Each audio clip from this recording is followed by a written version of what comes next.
The average healthy human being will drink up to 3 gallons of water a day. All of the planet's most ancient mythos, theos, and cosmologies record creation events that begin with water. All laws, since primordial antiquity, were written to regulate land and sea separately. Laws pertaining to land became the law of the land, or rather natural or common law, and laws pertaining to the sea became law of the sea, or rather maritime admiralty law, which is international law and the same everywhere in the world, no matter where you go. All laws since time immemorial originate from and are based upon ecclesiastical or canon law via the ancient laws and ecclesiastical right of kings. Natural or common law primarily preserves the inalienable rights and needs of human beings who live on land, differing between nations. The law of the sea, or maritime admiralty law, primarily grants the right that is legal to conduct merchant, banking, corporate, international commerce. Seeing how living persons cannot live on or in water for extended periods of time, and the earth's seas have been used primarily for travel since antiquity, regulation of the sea for merchant, trafficking, shipping, and commerce through law became necessary for the merchants of nations to do business internationally. The law of the sea, maritime admiralty law, is universal and transcends all national boundaries and laws legally. What is legal is not necessarily lawful.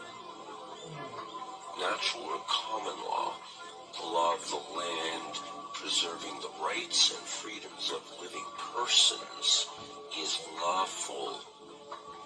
Maritime Admiralty Law, or UCC, Universal Commercial Code, is legal, and that legal robbery and murder. In ancient Rome, a Roman maxim law stated that he who will be deceived, let him be deceived, which means the responsibility of the deception is on the one that is deceived by it. Basically, if you get it up the hoop, or what we commonly refer to as being stiffed, shafted, that's your problem. Unbeknownst to everyone, maritime admiralty law, the international law of the high seas, came upon land like a flood and made every man, woman, and child since that time dead in the water. The word maritime comes from the Proto-Italic cognates mer, mar, mare, and mari, which all mean water. These cognates are found in words like commerce and merchant and maritime. The water that flows by currents in rivers is directed by the river banks. Water that flows in the world of maritime admiralty law is money, because money is water. Money is currency. It's liquid, as in liquid acids.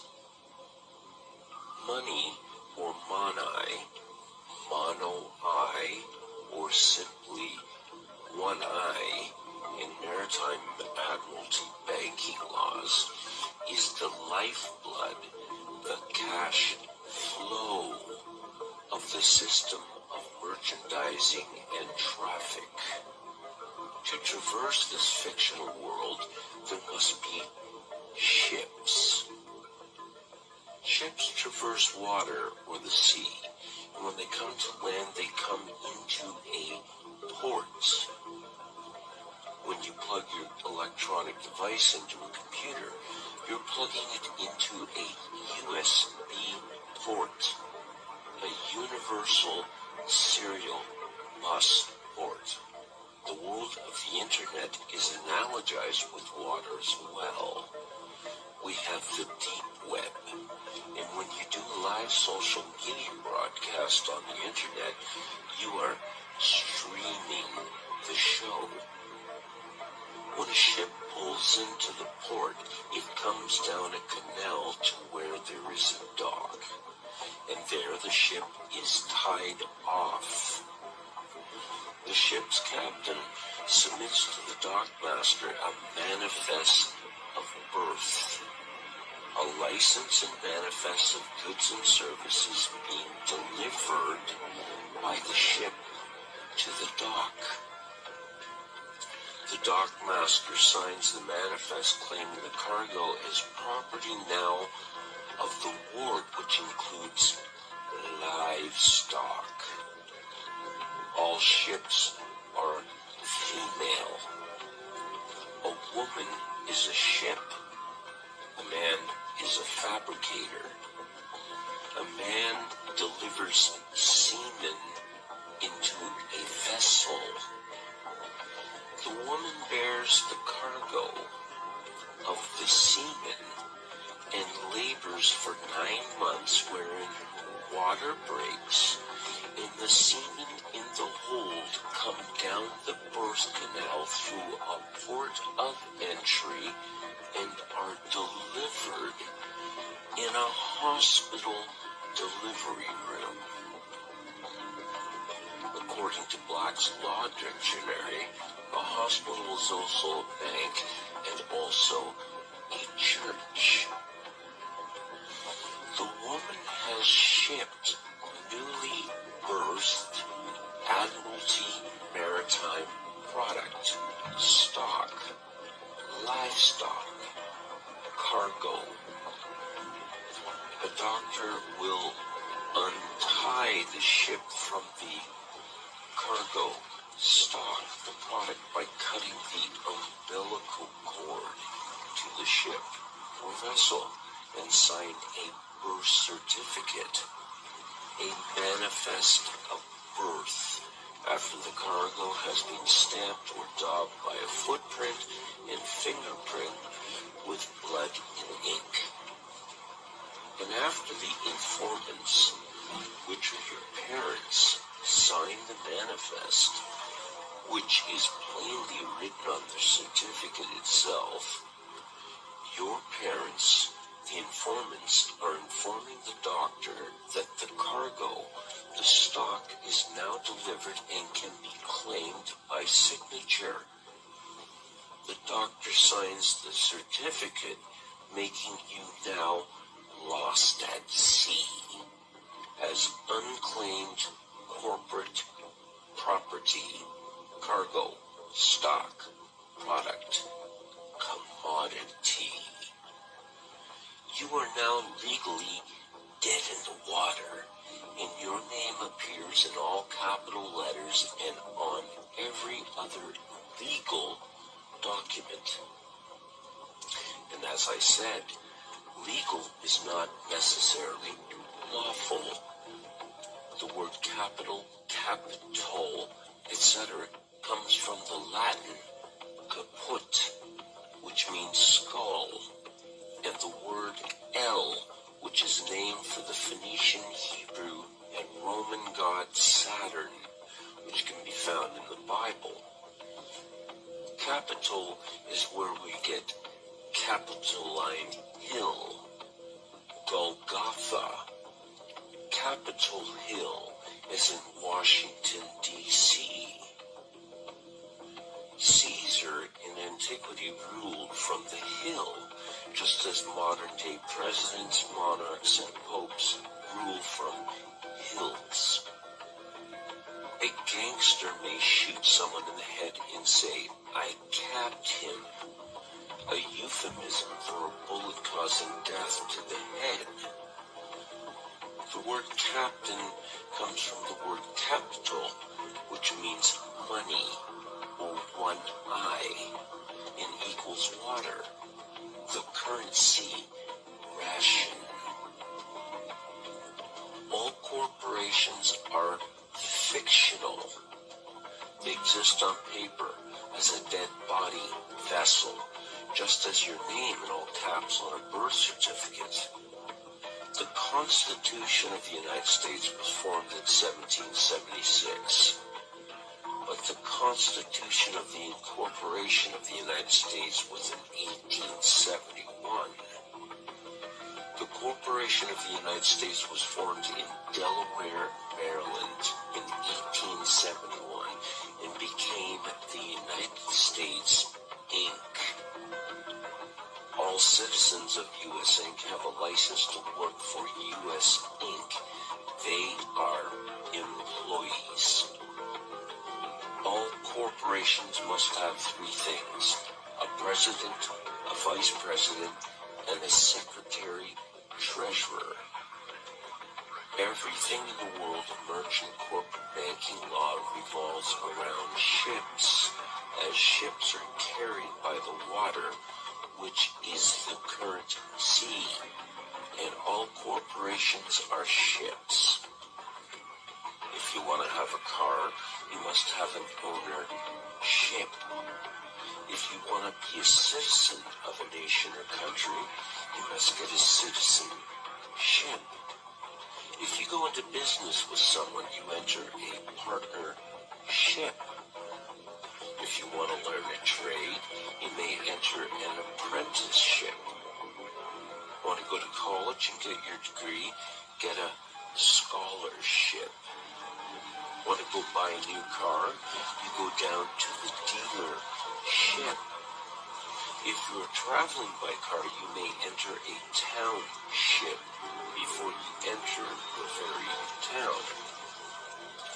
When a man and woman get married, and the word invokes maritime admiralty law, they enter a business contract and obtain a marriage license to do business as a partnership. If you go to a church, which means a bank according to Black's law, you are going to a place of worship. Everything is a vessel, a fictional ship created out of thin air on paper in the sea of corporate commercial banking laws and pirates of the high seas.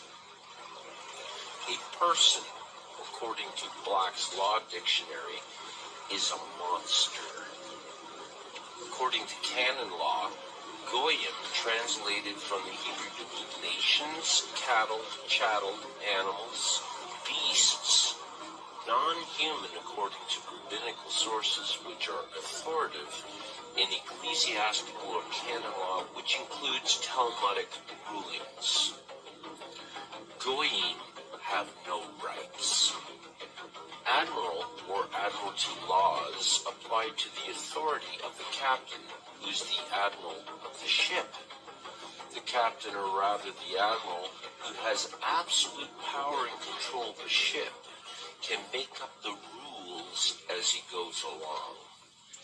The word admiral comes from the cognates admire, and the Phoenician Hebrew Roman name of deity, Saturn El. Wherever there is a crown, you had better admire and have admiration for the king who is the captain, commander-in-chief, or else. Under common law, there's no such thing as a victimless crime, and a victim receives compensation and redress for damages. Aboard a ship, the captain can make any act a crime, and he can impose sanctions accordingly. If you have a house and want to sell it, you put it up for sale. You are placing a sail on a ship, which will set sail and dock to another port when sold. When you send a package somewhere abroad, you are shipping it, even though it's more than likely traveling by land.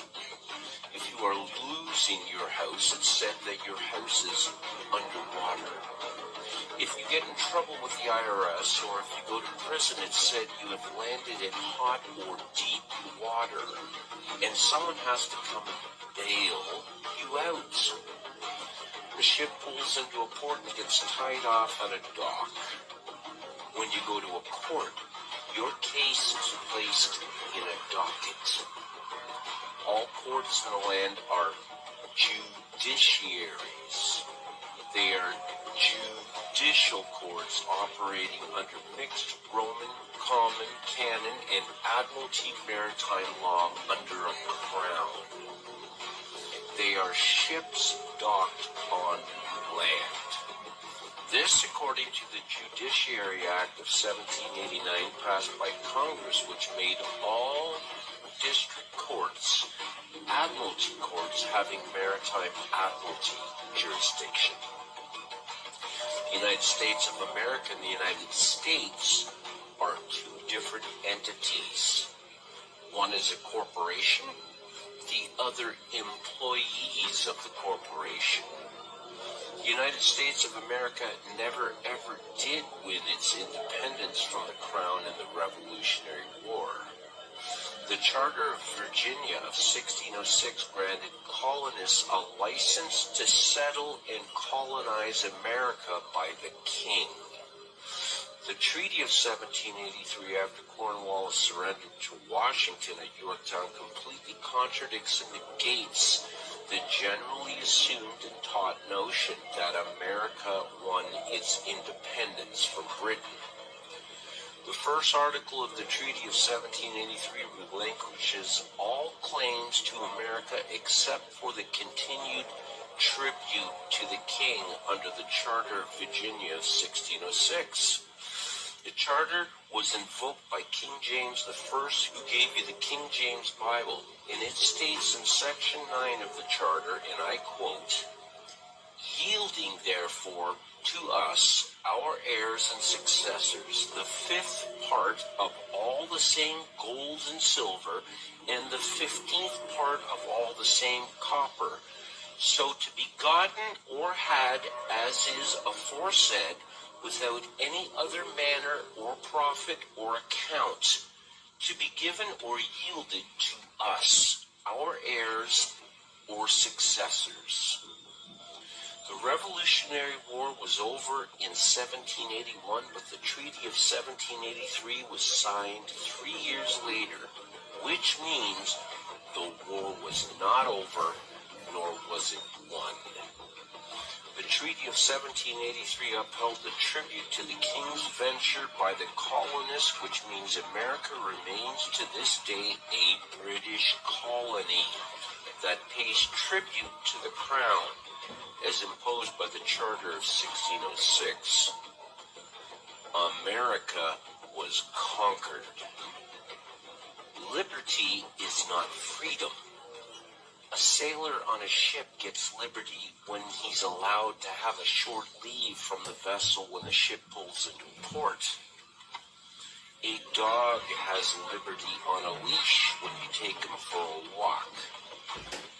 A prisoner gets liberty when he's allowed out of the cell into the courtyard for a few hours while under the careful watch of snipers.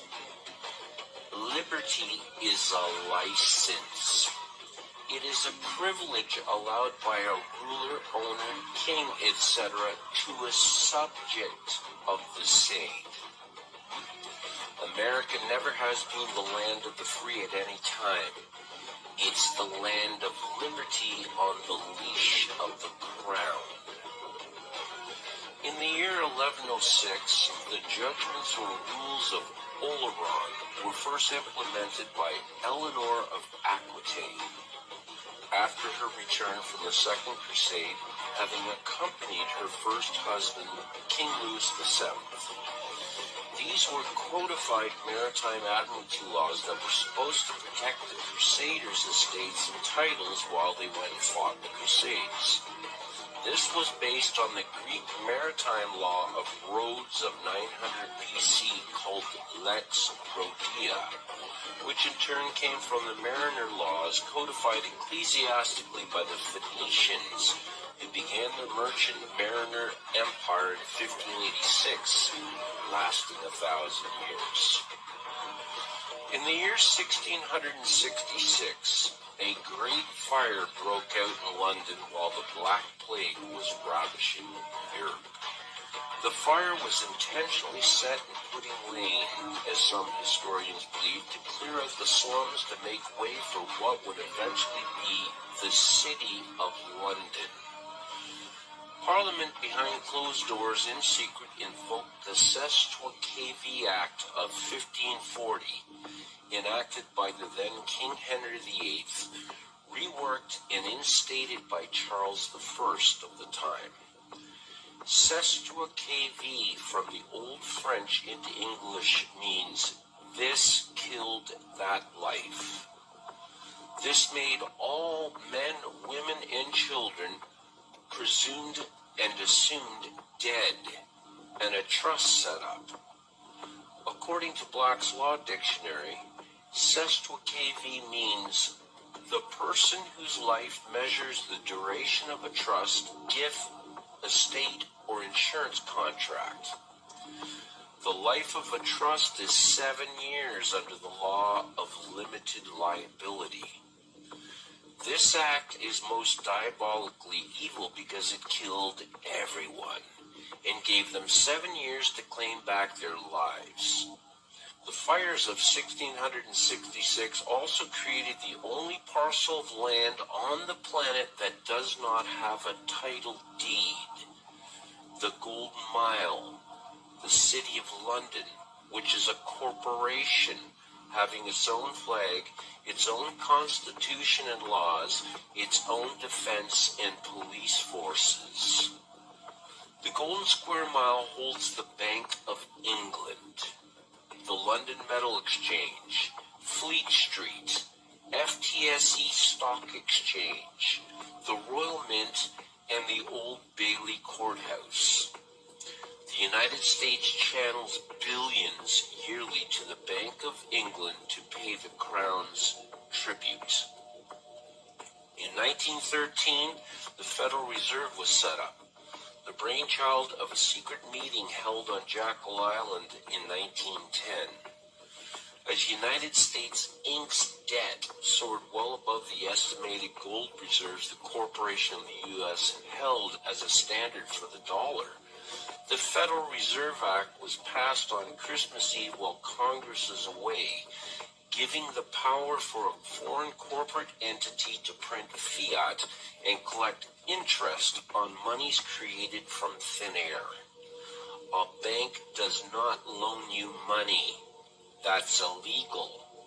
A bank gives you credit, which is legal, but not necessarily lawful. In 1917, the Balfour Declaration was introduced, paving the way for the establishment of the State of Israel in 1948. The Bolshevik Revolution broke out in Russia that was funded and began by Wall Street bankers such as Jacob Schiff and J.P. Morgan. That same year, Woodrow Wilson signed in the War Powers Act that basically stated that the U.S. was stopping all trade with the enemy except for those whom are granted a license, which excluded Americans. Licenses began to be issued in 1933.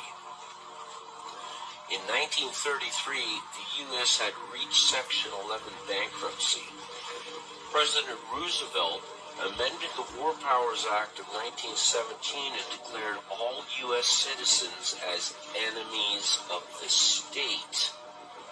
There was a declared national emergency on March 9th, with an emergency act being passed placing all power, property, and resources of the U.S. into the hands of the President under martial law that has continued ever since. This is renewed yearly by executive order. The Federal Reserve began to print fiat money. The all-seeing eye was placed on the dollar bill.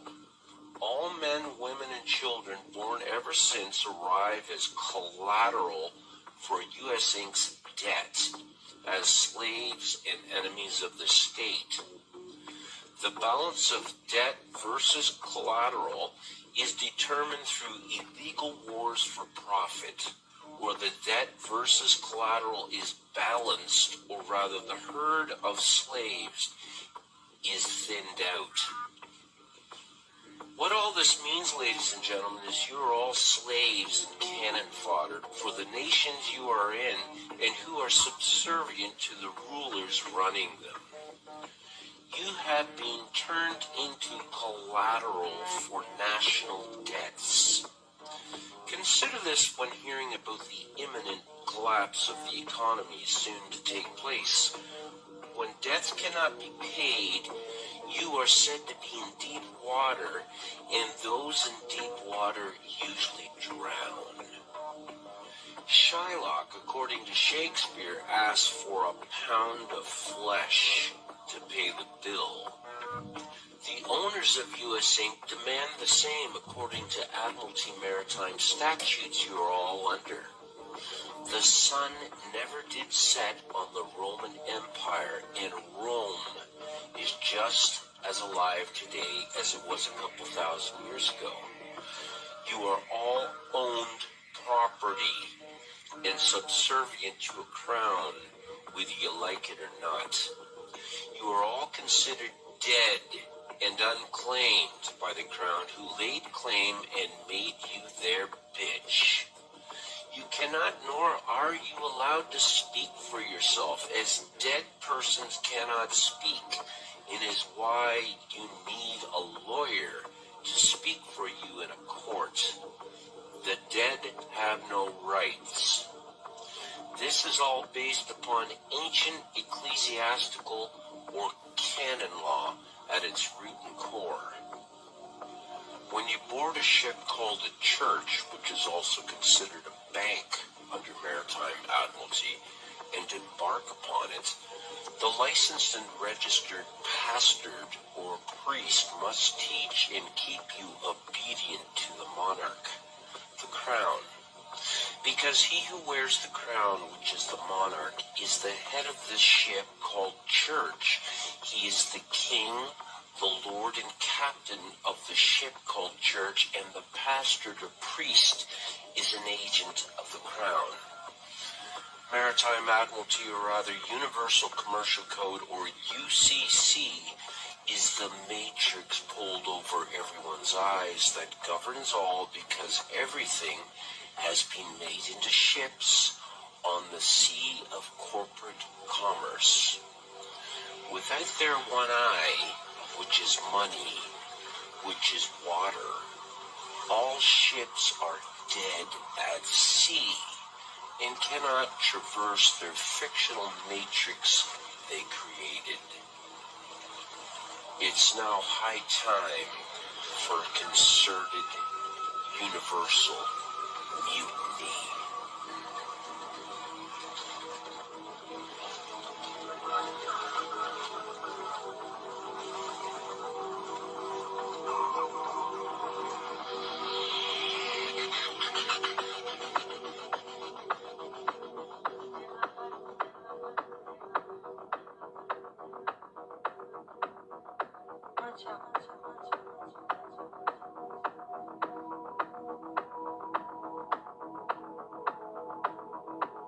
For we are opposed around the world by a monolithic and ruthless conspiracy that relies primarily on covert means for expanding its sphere of influence, on infiltration instead of invasion,